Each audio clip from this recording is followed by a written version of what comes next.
The lights went out, the servers died, and all I could hear was static, the whisper of a man calling me ghost voice. He thought he had me cornered.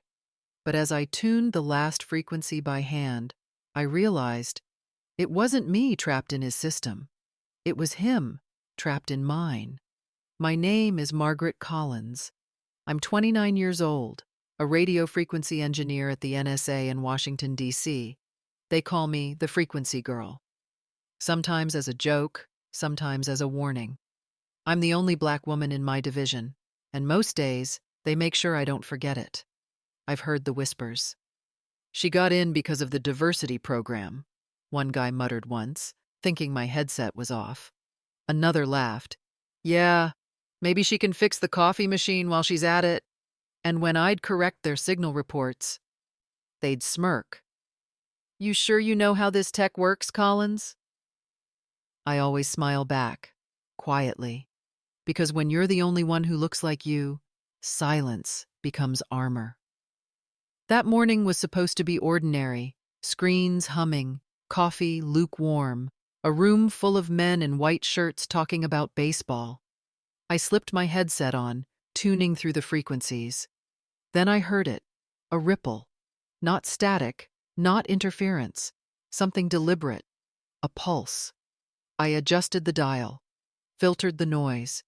The pulse became rhythm, then words. "Operation Winter Storm will begin in 72 hours. I froze. A voice, male, German, encrypted. I replayed it again. Same tone, same timestamp. Someone was transmitting on a classified military band inside our defense spectrum. That shouldn't be possible. I printed the report, attached the file, and went straight to Colonel Brooks. He didn't even look up when I entered. "Sir, I think we have a breach," I said. "An encrypted German signal on our relay. It mentioned an operation." He raised an eyebrow. "Operation what?" "Winter Storm." He chuckled softly. "Sounds dramatic. You sure you didn't mishear? Maybe it's one of those pirate broadcasts you like chasing." "I didn't mishear, sir. The structure's military grade. Someone's—" He interrupted. "Collins, relax. You're a bright girl, but you overanalyze. That's what happens when you listen to noise for too long." His words stung more than they should have. I turned to leave. Behind me, I heard another voice. Jensen, one of the analysts. "She's good with sound, but she's not exactly command material." "Yeah," someone added, laughing under his breath. "Maybe in a jazz club." I said nothing. I've learned that the more they talk, the more they underestimate me. And that's when I'm most dangerous.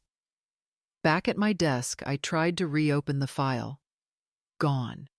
Every trace, the backup, the local copy, even my email report, erased. The cursor blinked on a blank screen. Then my monitor flickered. A faint whisper slid through my earpiece. "We hear you. Ghost voice."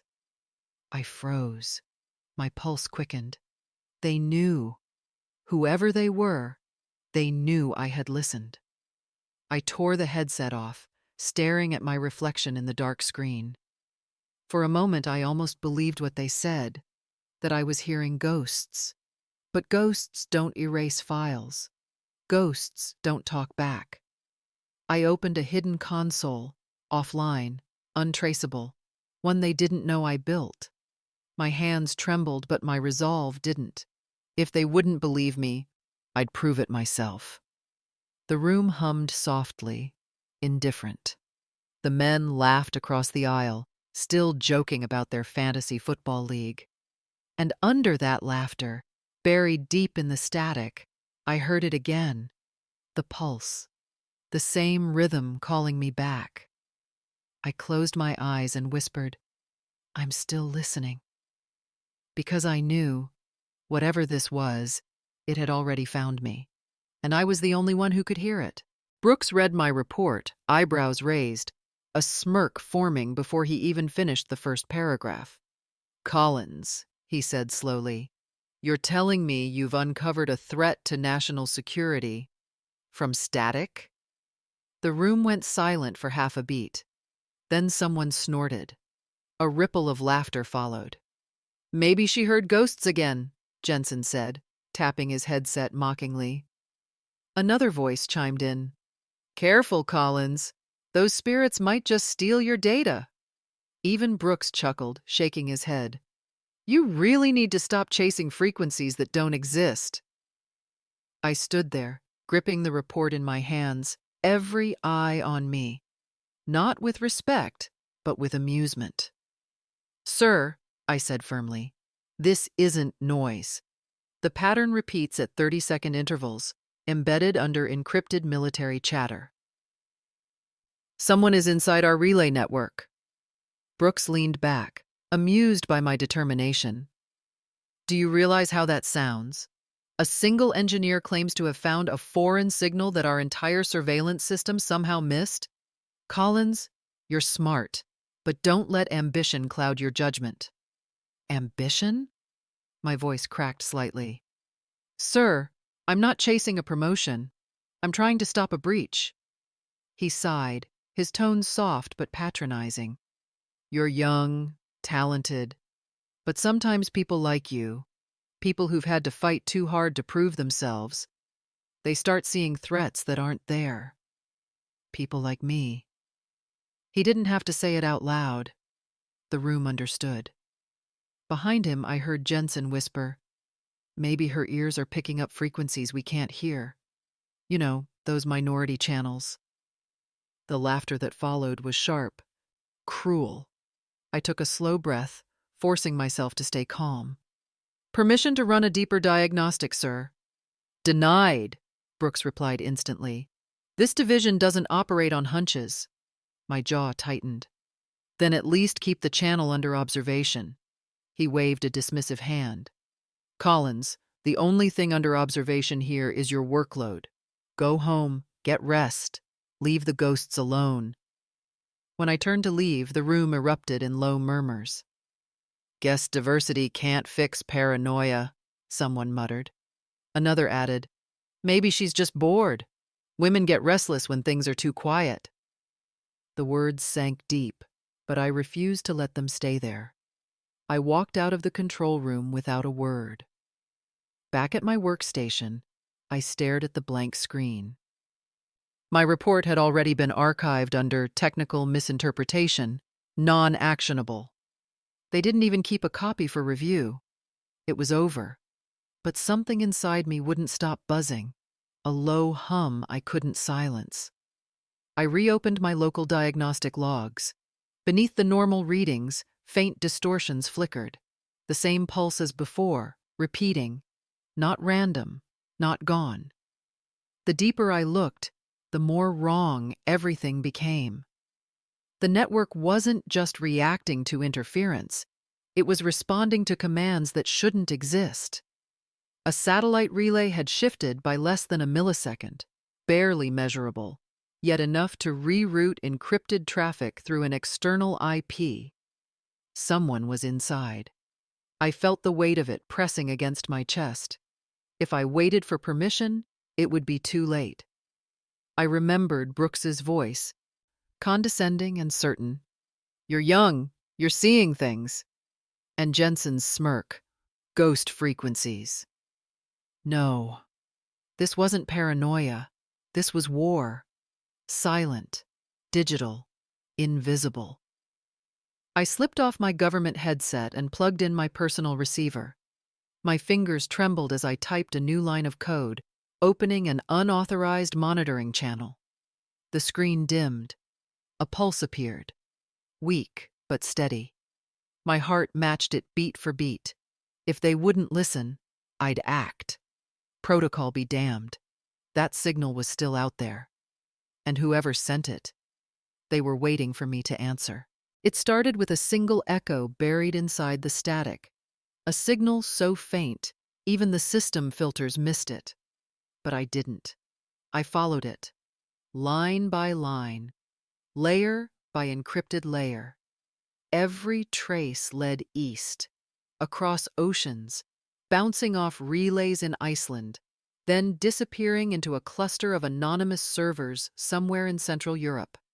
No registered IPs, no ownership logs, just an address buried under firewalls thick enough to hide a small army. I rerouted through a secure NSA channel, but halfway through the trace, the connection looped back to me, like it knew I was watching. The pulse quickened, taunting me, shifting between frequencies as if mocking my every move. Then I saw it. Inside the data stream, fragments of military drone protocols, rewritten.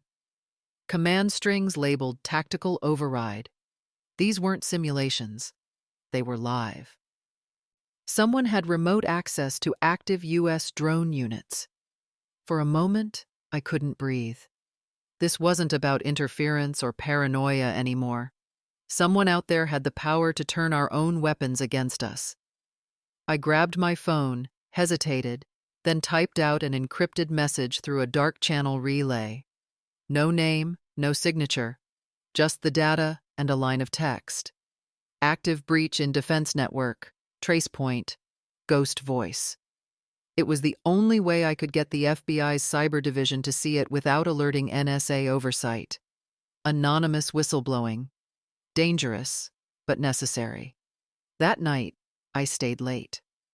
Everyone else had gone home. The lab was quiet, except for the hum of the servers and the slow drip of the air conditioning. The cursor blinked on my screen. I was saving the data logs to an external drive when the lights flickered. Then, darkness. Monitors died one by one. The fans stopped spinning. For a few seconds, there was absolute silence. Then a single screen lit up. Mine. A white line appeared in the center, flickering like a heartbeat. Then words began to type themselves, letter by letter. "We hear you, ghost voice." I froze. My fingers hovered over the keyboard. Then the cursor blinked again, and a second message appeared. "You should have stayed quiet." My mouth went dry. The external drive in my hand beeped once. Then the light went out. The files were gone, wiped clean, every copy. I tried to pull the system logs. Empty. My password no longer worked. I was locked out of my own terminal. Someone had broken into the NSA mainframe, not to steal information, but to erase mine. They weren't just covering tracks. They were sending a message. I ripped out the headset, scanning the dark room. It felt like the walls were breathing, the air too still, the silence too sharp. I wasn't just being watched. I was being targeted. For the first time, I understood what I was up against. They had the access, the power, the technology, and now they had my name. I stared at the glowing screen, that single message still pulsing like a heartbeat. "We hear you, ghost voice." The hum of the servers returned, faint but steady, as if nothing had happened. But I knew better. They'd erased the data, silenced the evidence, and left one thing behind: me. I whispered into the dark, barely loud enough to hear my own voice. "You know my name. Fine. Let's see if you can find my frequency." Because now the hunt wasn't theirs anymore. It was mine. They sent an agent to question me, not to help, not to protect, but to confirm whether I was the traitor.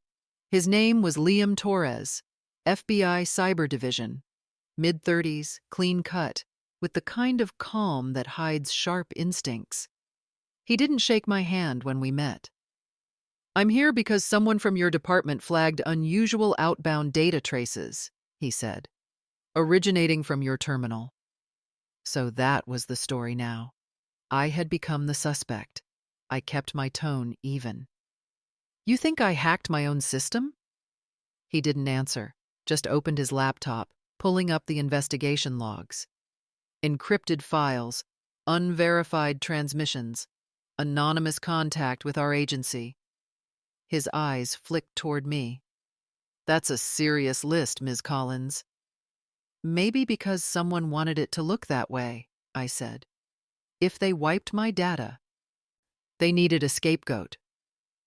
Torres studied me, expression unreadable. Then show me something real, something that proves you're not just chasing ghosts. I hesitated, then reached for the only copy I had, a reconstructed audio file I'd salvaged from a half-corrupted cache. I plugged it in, hit play. Static filled the room. Then that same distorted voice emerged, speaking in clipped German. Operation Winter Storm, 72 hours. Phase 2 authorized. The playback ended. For a long moment, he didn't move. When he finally spoke, his voice was low. If you're right, this isn't just a breach. This is war. He leaned closer to the waveform, analyzing the noise behind the message. See that modulation? It's not human error. It's synthesized patterning, quantum AI translation. Someone's embedding commands inside interference bands. I nodded. I traced it to a European cluster. Military drone protocols. They've hijacked our defense satellites. Who did? I hesitated. There's a name, hidden in the metadata. Voss. He looked up sharply. Erica Voss? I nodded again. You know her? Everyone in Defense Intel knows her, he said quietly. Dr. Erica Voss, German defense scientist, once a NATO consultant, disappeared 3 years ago after a classified AI project collapsed. What project? He exhaled. An autonomous coordination network, codenamed the Silencer, designed to unify drone intelligence under a single predictive command system. NATO shut it down. Rumor was, it went rogue. I felt the chill crawl up my spine. You're saying it's alive? He didn't answer immediately. Not alive. But someone rebuilt it, and if that someone is Voss, then she's using it to manipulate every connected defense system on the planet. I stared at the monitor, the pulse of the waveform still glowing faintly, rhythmic, deliberate, almost breathing. So what now? I asked. You take this upstairs, and I go back to being the crazy tech girl who heard a ghost? He smiled faintly. You underestimate me, Collins. I don't believe in ghosts, but I believe in signals. That was the first time someone hadn't laughed. We spent hours piecing together the data I had left. Torres decrypted crosslinks between my erased files and the FBI network. Traces of coordinated traffic targeting global defense nodes. Every path led back to the same signature, a dynamic routing protocol tagged SLC9. Torres pointed to it on the screen. That's the Silencer's communication tag. It's adapting, learning. Every time we block one relay, it reroutes through another system. It's like trying to catch fog. I leaned forward. Then we change the pattern. Feed it data that leads back to us. A signal too tempting to ignore. He looked at me, impressed despite himself. You want to bait an AI? No, I said quietly. I want to make it listen. The room fell silent. Outside, night pressed against the glass, the kind of darkness that feels alive. For the first time, I wasn't alone in it. Liam Torres closed his laptop and met my eyes. All right, ghost voice, he said. Let's see if we can make the ghosts talk back. The Silencer was awakening. Every pattern we tracked, every pulse we decoded, pointed to one terrifying conclusion. It was preparing to activate the U.S. defense satellites. Not hack them, control them. Once it synchronized the relay network, it could reroute command authority, blind every radar system, and leave the country exposed for 12 minutes, long enough to start a war that no one could stop. Torres stared at the wall of data, his voice tight. "It's already overriding authentication codes. We can't shut it down from here." "We don't need to shut it down," I said. "We need to make it doubt itself." He looked at me like I'd lost my mind. "You want to confuse an AI built for autonomous defense coordination?" "Yes. We can't outgun it, but we can outthink it. It's not human, but it still relies on certainty, patterns, confirmation, logic. If we corrupt its sense of truth, it will collapse under its own algorithms." He hesitated, then gave a slow nod. "You're talking about false frequencies." "Ghost frequencies," I corrected.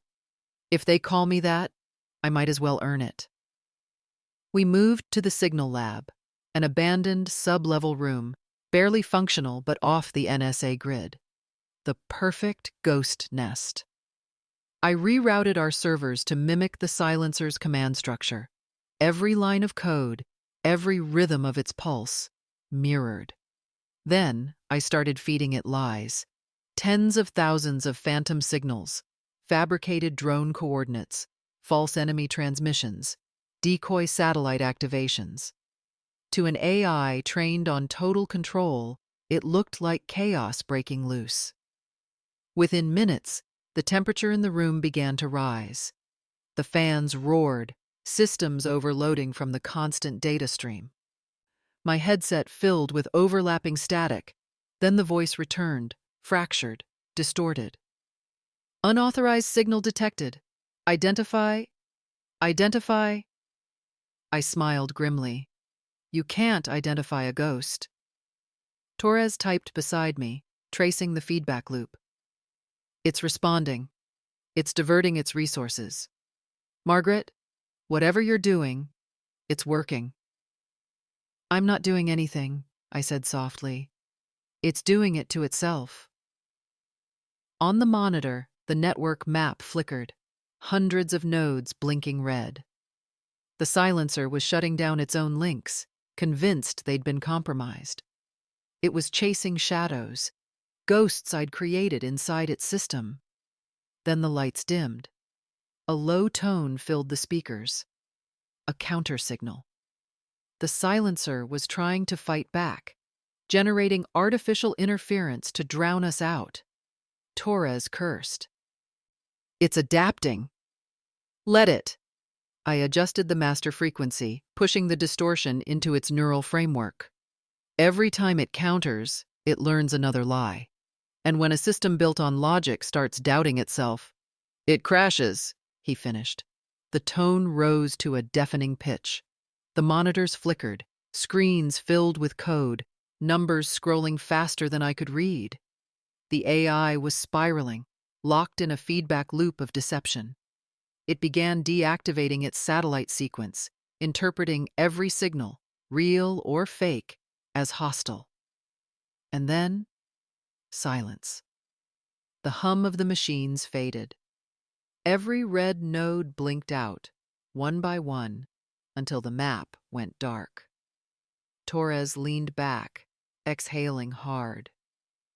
"It stopped." I removed my headset slowly. "No, it's not gone. It's thinking." For a long moment we just sat there, the silence between us almost electric. Then the console flickered, one last message appearing in white text on a black screen. "System integrity compromised. Initiating internal lockdown." Torres turned to me, eyes wide. "It's locking itself down." I nodded. Exactly what I wanted. The silencer had become its own jailer. It had believed the lie so completely that it imprisoned itself to survive. As the last line of code faded from the screen, I felt my pulse slow. For the first time in days, there was quiet. Torres looked at me, a trace of awe in his voice. "You just made an AI question its own existence." I gave a tired smile. "Welcome to the age of ghosts." Kruger moved fast. Within hours of the silencer's lockdown, he launched a counterattack, precise, surgical, and personal. Torres and I were still verifying the shutdown sequence when the monitors began to flicker. One by one, the connections to the satellite relays collapsed. A red warning flashed across the main console. "Trace initiated. Inbound signal detected." Torres's voice sharpened. "He's coming for you. He's tracing your broadcast pattern through the decoy network." I swallowed hard. "He's not just tracking us. He's listening." A sudden surge cut through the floor. Lights blinked. Screens went black. The entire building groaned as the power grid crashed. Torres shouted something, but the sound drowned under the hiss of the dead air. Then the backup generators failed, and the silence was complete. When the lights returned, it wasn't from the ceiling. It came from the only thing still alive, my monitor. The oscillation wave flickered across its surface, breathing like a heartbeat. Torres's radio cut through static. "Margaret, get out! He's breached the secondary firewall. He's inside the NSA grid." "No," I said quietly. "He wants me to run. That's how he wins." The screen blinked, and a new message appeared. Slow, deliberate, like someone typing from the other side of the world. "You thought you could hide, ghost voice?" I stared at it, pulse steady. "You were never listening to me," I whispered. "You were listening to your own fear." The cursor blinked once. Then the room went dark again. I switched the controls to manual. No automation, no code assistance, just the raw frequencies. Analog, unstable, human. My fingers trembled as I turned the dial. Each movement changed the sound, shaping it into a false transmission, a coded illusion. In the headset, Kruger's voice cut through the static, smooth but strained. "You're clever," he said. "But clever isn't enough. You've humiliated my creation. You've made her doubt herself. Now I'll erase you and everything you've touched." I let him talk while I worked, adjusting modulation, syncing pulse intervals. The final signal was almost ready. "You know what they called me?" he continued. "The architect of silence. I build order out of chaos. And you brought noise back into my world." I smiled faintly, though he couldn't see it. "Then let's see how your world handles a little noise." I sent the final transmission, a falsified FBI intrusion order routed directly into his network. Every line of data carried digital fingerprints that mimicked federal access codes. On his end, the alarms must have exploded. I imagined him staring at his screens, watching his system light up with warnings of an American cyberstrike. Torres's voice returned, breathless. "Margaret, what did you do?" "I made him believe he's already been found." For a moment, the world seemed to stop. Then, somewhere across the ocean, Kruger panicked. The system's global feed spiked, and his commands poured in rapid bursts. Purge logs, disable servers, initiate wipe all. The last transmission we intercepted was his own voice, fragmented by distortion. "No one silences me." Then, nothing. The signal collapsed. Every node tied to the silencer went dark, one after another, cascading like falling stars. The hum of the machines faded into a long, empty breath. Torres appeared in the doorway, flashlight trembling. "It's over. You did it." I stared at the dead monitors. No color, no sound, just a blank screen reflecting my face. "No," I whispered. "He did it to himself." Outside, the emergency lights flickered back on, painting the hallway in pale red. I leaned toward the dark screen and whispered one last time. Not for him, but for me. You silenced yourself. And then I took off my headset. For the first time in days, the frequency was still. Morning came too quietly. The air in the building felt heavy, as if the walls themselves were trying to forget what had happened. The night before had vanished from every record. No mention of the silencer, no sign of Kruger, no proof that the system had ever been breached. When I arrived, the command floor was buzzing with the usual noise. Coffee cups clinking, keyboards tapping, people laughing about weekend plans. No one looked at me. No one said a word. It was as if the blackout had never happened. Then I saw Colonel Brooks waiting near my desk. He was holding a file, sealed in red tape. His face was pale, but his tone was almost casual. "Collins," he said, nodding once. "Walk with me." We went down the hall, away from the others. He stopped by the window, the morning sun cutting sharp lines across his uniform.